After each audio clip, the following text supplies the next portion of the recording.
भुनक्तु सह वीर्यं करवावहै तेजस्विनावधीतमस्तु मा विद्विषावहै। ओम शांति शांति शांति। शंकरं शंकराचार्यं केशवं बादरायणं सूत्रभाष्य कृतौ वन्दे भगवन्तौ पुनः पुनः। ईश्वरो गुरुरात्मेति मूर्तिभेदविभागिने व्योमवद्व्याप्तदेहाय दक्षिणामूर्तये नमः। ॐ शान्ति शान्ति शान्ति।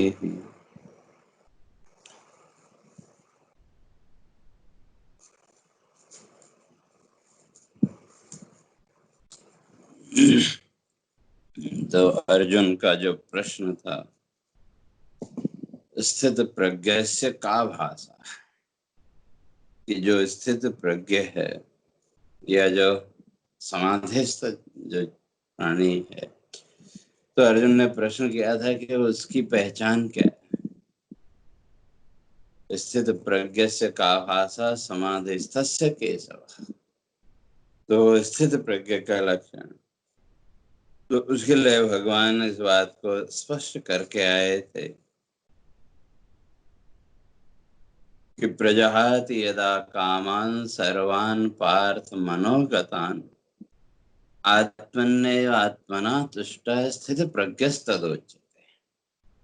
तो इस कामनाओं के जाल से ऊपर उठ करके, या जिसने सारी कामनाओं का त्याग कर दिया और इन संसार की इच्छाओं का त्याग करके आत्मन्नेव आत्मना तुष्ट है, जो अपने आत्म भाव में स्थित है, भगवान कहते हैं वही कौन है, वही स्थित प्रज्ञ है। तो वो जो स्थित प्रज्ञ था, या आत्मभाव में जो स्थिति वो होगी कैसे, तो उसको भगवान यहाँ स्पष्ट करके आ रहे थे कि दुखेषु अनुद्विग्न मना सुखेषु विगत स्पृह। दुखेषु अनुद्विग्न मना, जीवन में जब दुख आया, उस दुख को लेकर के भी जिसके मन में किसी प्रकार का उद्वेग नहीं है, किसी प्रकार का विक्षेप नहीं है, किसी प्रकार का डिस्टरबेंस नहीं है, अर्थात दुख भी जिसको दुखी नहीं कर सकता, दुख की स्थिति में भी उसके मन की स्थिति में कोई अंतर नहीं आता। और सुखेषु विगत स्पृहा, और जब सुख आया तो विगत है स्पृहा, फिर उसमें सुख को लेकर के भी उसके अंदर कोई स्पृहा नहीं, अर्थात उस सुख को फिर से प्राप्त करने की भी उसके अंदर इच्छा नहीं। तो इसलिए जब दोनों ही नहीं, सुख से भी किसी प्रकार का डिस्टरबेंस नहीं और दुख से भी नहीं, तो ऐसा जो साधक है, भगवान कहते हैं स्थित धी मुनि रुच्यते, ऐसा जो साधक है उसी को मुनि कहते हैं। और आगे लक्षण स्पष्ट करके आए थे कि वीत राग भय क्रोध, और जो वीत राग, इस संसार के पदार्थों में जो एक आसक्ति का भाव, एक जो आकर्षण का भाव, उससे जो ऊपर उठ गया, क्यों सुख और दुख दोनों में जो समता है, समत्व का भाव, अर्थात सुख में भी विचलित नहीं होना और दुख में भी विचलित नहीं होना, दोनों, ये दोनों ही सुख और दुख दोनों का अगर विचार करके देखें तो दोनों ही हमारे मन की स्थिति को विचलित करने वाले। हमारे मन की जो शांत स्थिति है उस शांत स्थिति को नष्ट करने वाले। इसलिए जो साधक अपने शांत मन की स्थिति को विचलित नहीं होने देता, उसको डिस्टर्ब नहीं होने देता, तो वो कैसा होगा? तो भगवान कहते हैं वीत राग, राग आसक्ति, वो इस आसक्ति से मुक्त। और जब कोई आसक्ति ही नहीं, कोई इच्छा ही नहीं, फिर भय किसका होगा?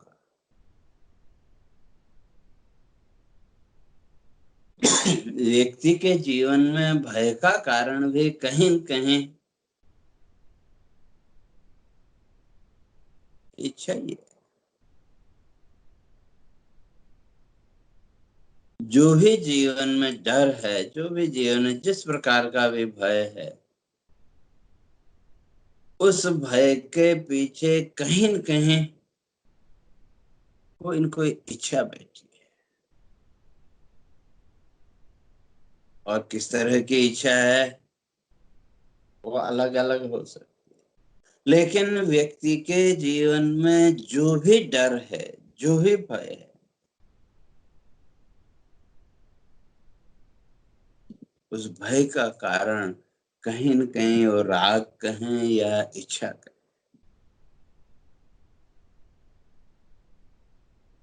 और जिस क्षण साधक स्वयं को इस संसार की सारी इच्छाओं से ऊपर उठाने में सफल हो गया, तो क्या हो जाएगा? वीतराग। फिर उसका इस संसार से किसी प्रकार की कोई आसक्ति रहेगी। और जब कोई आसक्ति ही नहीं है तो भय भी नहीं रहेगा, किसी प्रकार का डर भी नहीं रहेगा। और जब कोई इच्छा नहीं, कोई आसक्ति नहीं, कोई डर नहीं, तो भगवान कहते हैं फिर क्रोध भी नहीं रहेगा।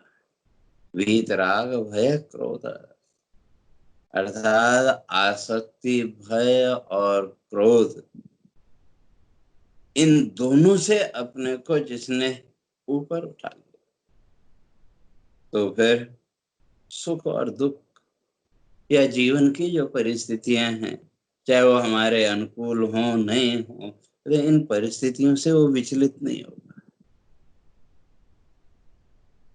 क्योंकि हमारे मन के विक्षेप का कारण, हमारे मन के डिस्टरबेंस का कारण कहीं न कहीं हमारी इच्छा है। और वो इच्छा कैसी है, क्या है, वो एक अलग बात है।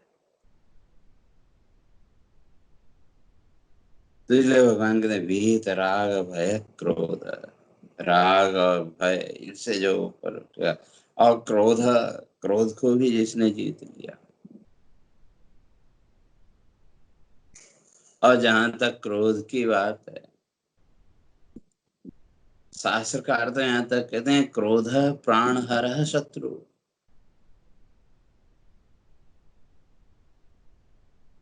तो जो क्रोध है तो वो प्राण हरः शत्रु, व्यक्ति के प्राणों का हरण करने वाला। तो ये जो क्रोध है, तो इसके लिए भी हमारे ऋषियों ने कहा कि वे जो क्रोध है उसके 4 भेद हमारे ऋषियों ने बताए।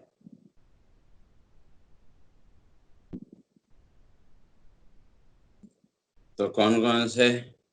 वो कहते हैं उत्तमे तो क्षण कोप,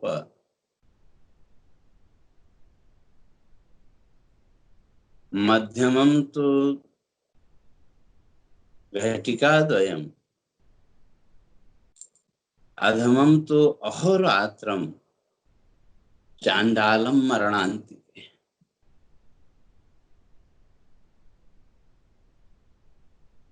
तो ऋषि कहते हैं कि जो क्रोध है, इस क्रोध के 4 भेद। उत्तम है तो क्षण है, क्योंकि जो क्रोध है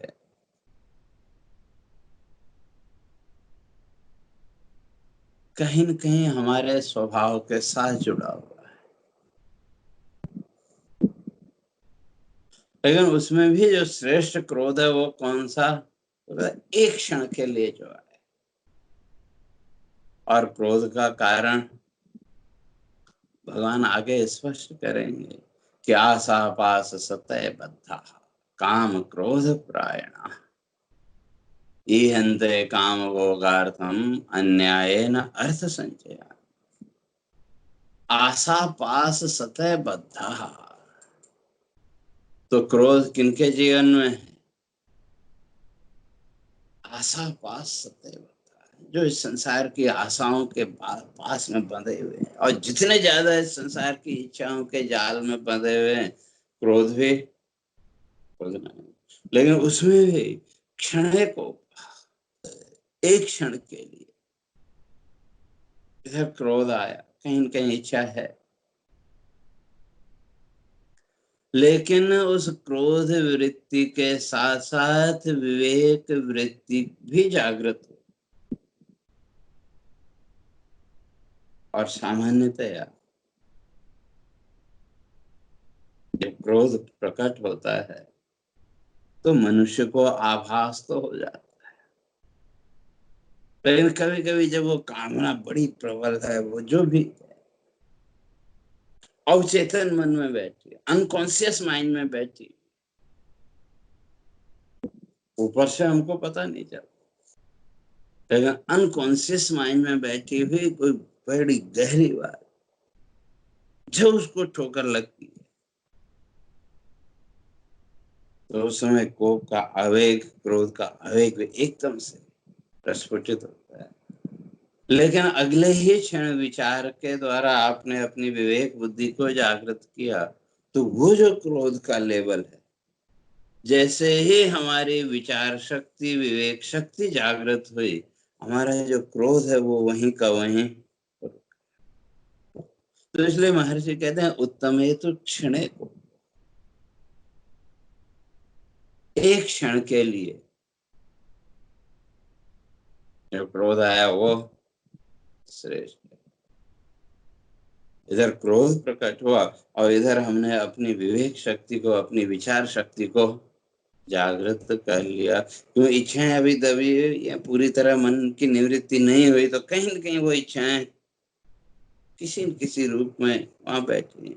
तो उन इच्छाओं को ठेस लगते ही हमारी क्रोध वृत्ति जागृत हुई।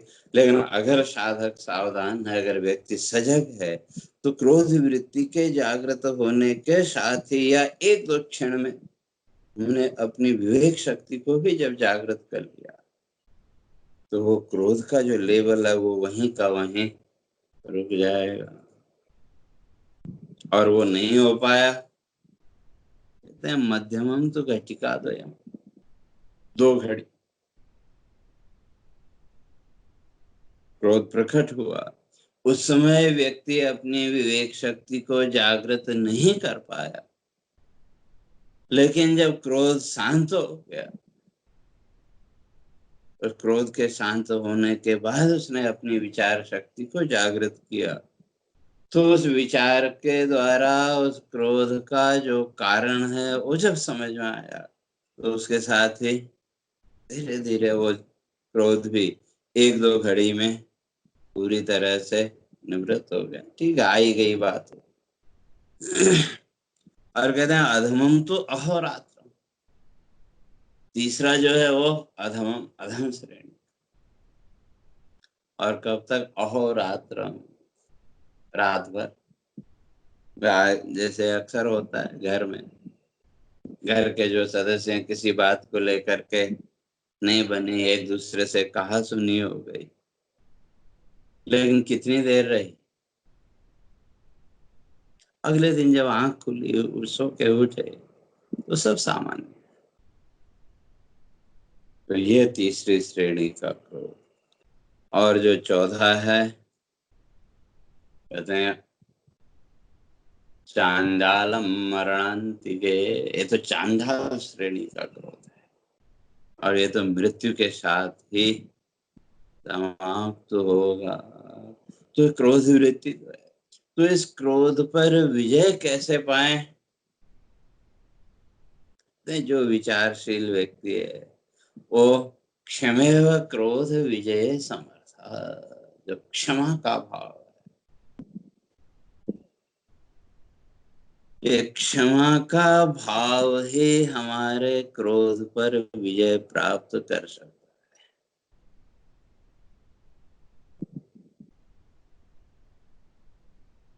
क्योंकि जो क्रोध है उसका काम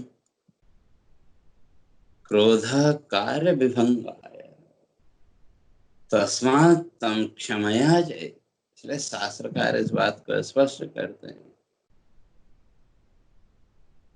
क्रोध कार्य विभंगाय। जो क्रोध है वो हमारे किसी भी कार्य को नष्ट करने वाला है। तो इसलिए उस क्रोध को अगर जय करना हो तो कहते हैं तस्मात् तं क्षमया जय। इसलिए उसको क्षमा के द्वारा, और ये जो क्षमा की शक्ति है परमात्मा ने केवल मनुष्य को दी है। क्योंकि क्षमा का अधिकार केवल मनुष्य के पास है, न पशु पक्षियों के पास है और न देवताओं के पास है। बात को आगे भगवान स्पष्ट करेंगे, परस्परम भावयन्तः। देवता तो क्या करेंगे, उन देवताओं के लिए कुछ आपने उनको अर्पित किया तो बदले में आपको वो कुछ दे देंगे। इसलिए क्षमा उनके पास भी नहीं है, क्षमा का अधिकार उनको भी नहीं है। वो तो आपको प्रतिफल दे सकते,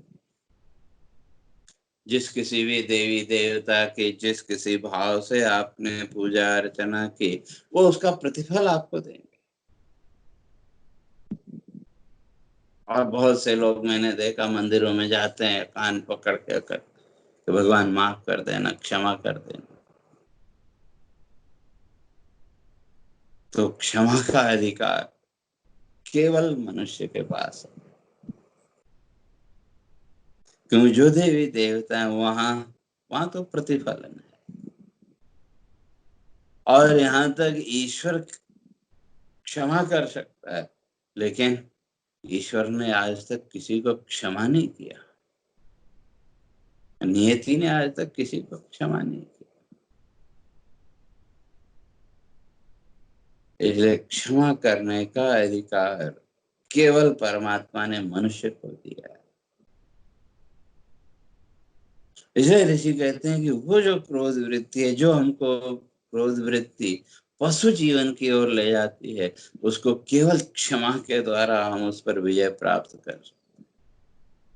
तो जो देवी देवता आदि हैं वहां प्रतिफलन, जैसा आपने किया वो उसका बदले में आपको उसका फल देंगे। और जो पशु पक्षी आदि हैं वहां प्रतिशोध है, वहां बदले की भावना। और क्षमा केवल मनुष्य के पास है।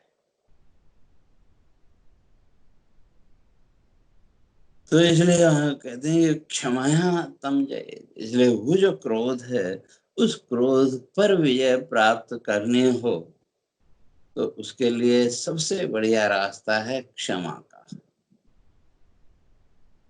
जैसे आप रास्ते में कहीं जा रहे हैं, अपने घर जा रहे हैं, और उस रास्ते में कोई एक पागल व्यक्ति आपको मिल जाए और वो आपको 4 गालियां देने लगे, तो आप उस पर गुस्सा होते हैं या उसको क्षमा कर देते हैं? जिसको हम पागल समझते हैं, भाई जिसका मानसिक संतुलन ठीक नहीं है, ऐसा व्यक्ति, उसको हम जानते हैं कि वे इसकी मानसिक स्थिति ठीक नहीं है, तो उसने आपको अगर कुछ अपशब्द भी बोले तो भी आप हंस करके टाल गए कि, अर्थात उसके उन शब्दों को लेकर के आपने उसको क्षमा कर दिया, अंदर से क्षमा कर दिया, केवल ऊपर से नहीं, अंदर से हृदय से उसको जैसे माफ किया। तो क्रोध आया क्या? वहां फिर क्रोध के लिए कोई स्थान नहीं, बल्कि दया का भाव, उस व्यक्ति के प्रति दया का भाव। तो इसलिए भगवान कहते हैं वीत राग भय क्रोध। इस क्रोध पर विजय प्राप्त करने के लिए क्षमा चाहिए। और जहां तक क्रोध की बात है, बहुत से लोगों का प्रश्न होता है कि वे ये क्रोध, इसको हम कैसे कम करें, हमको पता है ये उचित नहीं है, लेकिन उपाय तो हम लोग सुनना चाहते हैं, लेकिन उसको अपने जीवन में अपनाते नहीं है।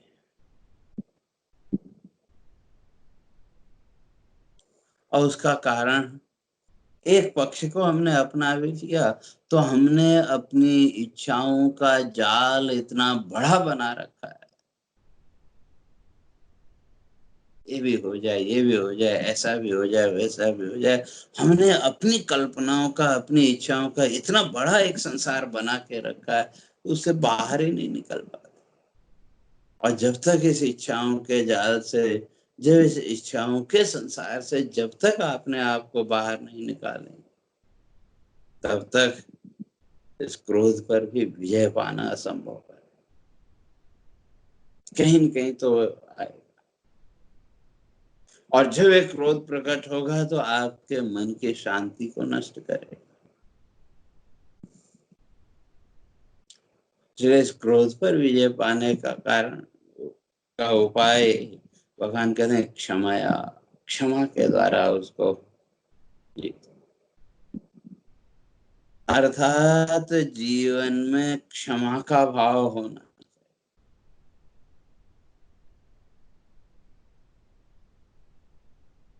और वो क्षमा जो है, उसके लिए धैर्य चाहिए, और थोड़ा सा जीवन में विचार की प्रक्रिया भी होनी चाहिए।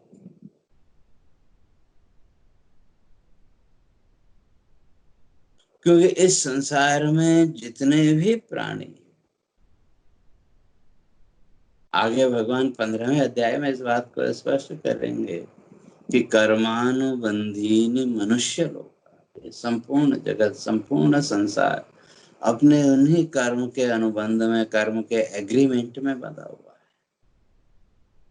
और उस एग्रीमेंट में दो ही चीजें, सुख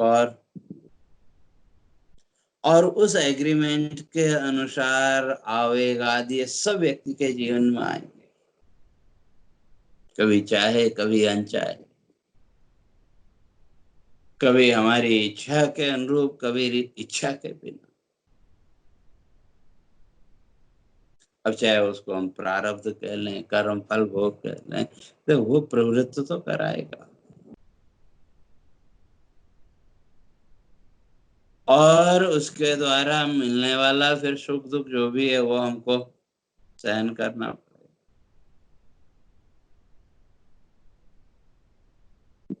और क्रोध कहाँ है?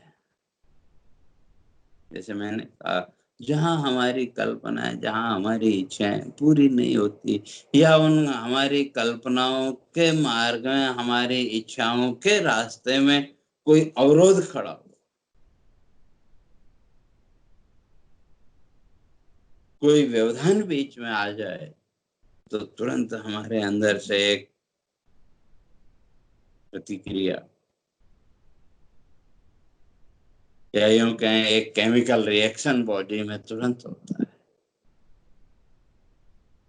तो वो जो क्रोध का भाव प्रकट हुआ,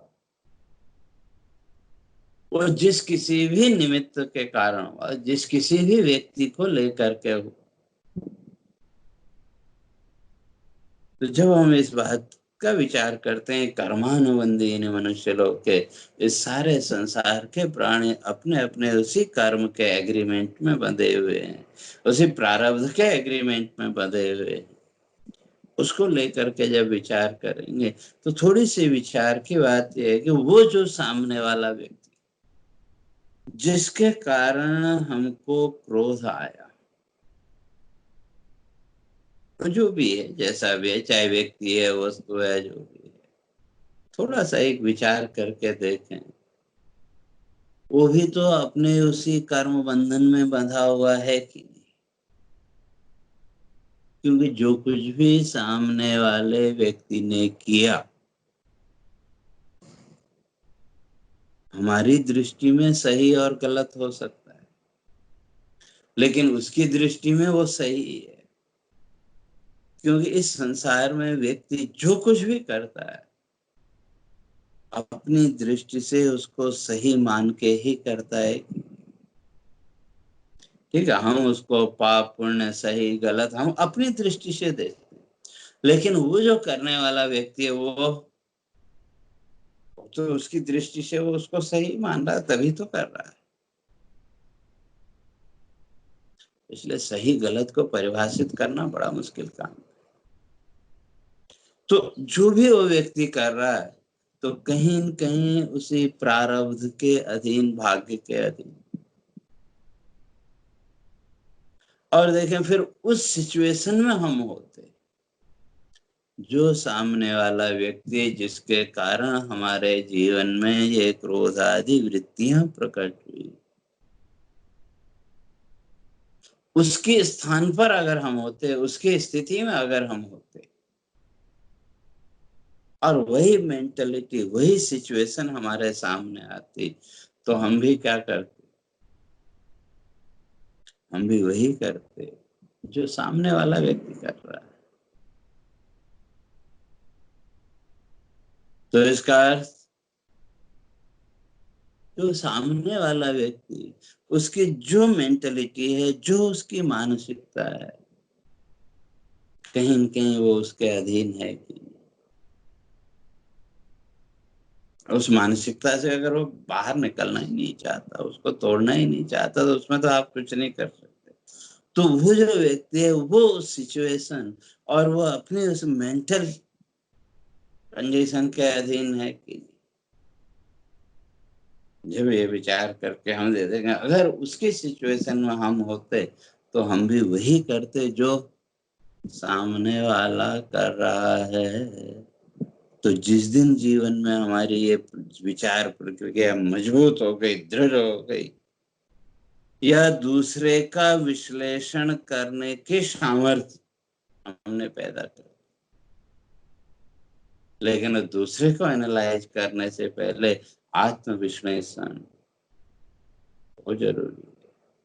क्यों? जब तक हम आत्मविश्लेषण करने के सामर्थ्य अर्जित नहीं करेंगे, तो तब तक सामने वाले का विश्लेषण नहीं हो सकता। लेकिन विडंबना ये है, मनुष्य ने कभी जीवन में आत्मविश्लेषण को नहीं अपनाया, सेल्फ एनालाइजेशन को नहीं अपनाया। हम तो दूसरे के गुण दोषों को ही देखते रहे।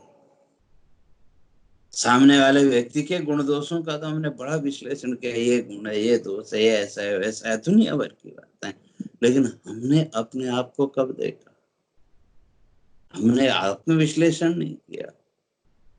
और आत्मविश्लेषण के बिना सामने वाले व्यक्ति का भी आप आकलन नहीं कर सकते। और जब आकलन कर ही नहीं सकते, तो ये क्रोध की वृत्ति से भी ऊपर नहीं उठ सकते। तो इसलिए कहने का तात्पर्य, इस प्रकार विचार करते हुए, चिंतन करते हुए, धीरे धीरे जो साधक स्वयं को वीत राग भय क्रोध, राग आसक्ति, इस संसार का भय, और सबसे बड़ा भय मृत्यु का भय, उसकी चर्चा पीछे करके आए। तो इस मृत्यु के भय और क्रोध, इन तीनों से जिसने अपने को ऊपर उठा लिया, और इसके मूल में वही कामना, प्रजहाति यदा कामा, तो जिस क्षण वो हमारी सारी कामनाएं निवृत्त हो गई, जिस दिन हम इस संसार के, इस भौतिक जगत के, यहाँ तक कि मोक्ष की जो इच्छा है, उस मोक्ष की इच्छा से भी अपने को ऊपर उठाने में जिस दिन सफल हो गए, तो उस दिन स्थित थी, तो उस दिन हमारी जो धी बुद्धि है वो उस ईश्वर भाव में, उस आत्म भाव में स्थित। इसलिए स्थित धी मुनि रुच्यते। तो इस प्रकार मनन करते हुए, विचार करते हुए, जिसने अपनी बुद्धि को उस आत्म भाव में स्थिर कर लिया,